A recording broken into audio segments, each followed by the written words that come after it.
आज मैं आपके लिए प्रश्नावली 9.1 की प्रश्न नंबर 4 को लेकर आया हूँ।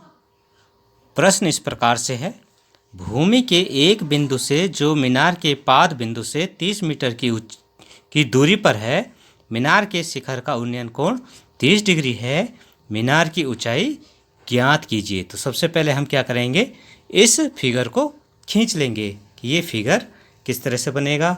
तो ध्यान देंगे, सबसे पहले एक मीनार हम बना देते हैं। मीनार हमने बना दी और इसके पाद बिंदु से कुछ दूरी एक बिंदु हम ले लेते हैं, ठीक है, जहाँ से मीनार का उन्नयन कोण 30 डिग्री है। ठीक है, इस 30 डिग्री को हम इस तरह से दर्शा देते हैं। इसको हम लिख देते हैं ए बी समकोण है और ये सी, जहाँ से 30 डिग्री का कोण बन रहा है। भूमि के एक बिंदु से जो मीनार के पाद बिंदु से 30 मीटर की दूरी पे, ये जो दूरी है ये 30 मीटर है। ठीक है, ये 30 मीटर दूरी है। यहाँ से मीनार के शिखर का उन्नयन कोण 30 डिग्री है। उन्नयन कोण जो नीचे से ऊपर की ओर बनता है वो 30 डिग्री है। मीनार की ऊंचाई ज्ञात कीजिए। माना ये मीनार की ऊंचाई हमारे पास h मीटर है, क्योंकि मीटर में हमारे पास राशि दे रखी है। तो माना मीनार की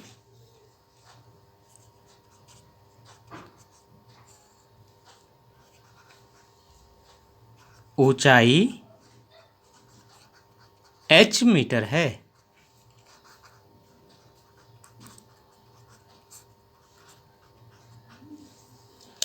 अब इस मीनार के लंब और आधार, ये मीनार का जो ये ऊंचाई है इसको हम लंब ले लेंगे और जो बिंदु है ये आधार लेंगे, क्योंकि कोण हमने ये लिया है। तो कोण के सामने की जो भुजा होती है वो लंब होता है, ये आधार होता है। तो हमें पता है कि AB अपॉन BC, ये जो होता है आपके पास होता है tan थीटा। ठीक है, तो हम लिख सकते हैं AB क्या है आपके पास, h लंब बटे आधार। ठीक है, ये tan थीटा होता है, ये हो जाएगा h अपॉन 30 बराबर tan 30 डिग्री। तो h बराबर हो जाएगा 30 गुणा गया 1/√3।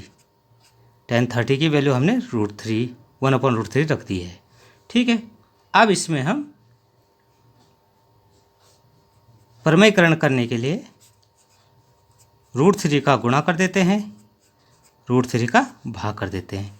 तो हो जाएगा 30/3 गुणा गया √3, क्योंकि √3 × √3 3 होता है। ठीक है, तो ये आपके पास आ गया tan √3। अब √3 की वैल्यू हमें दे रखी है, ये दे रखी है 1.73। तो आपके पास आ जाएगा ये 17.3 मीटर। इसको हम ऊंचाई ले सकते हैं। तो मीनार की ऊंचाई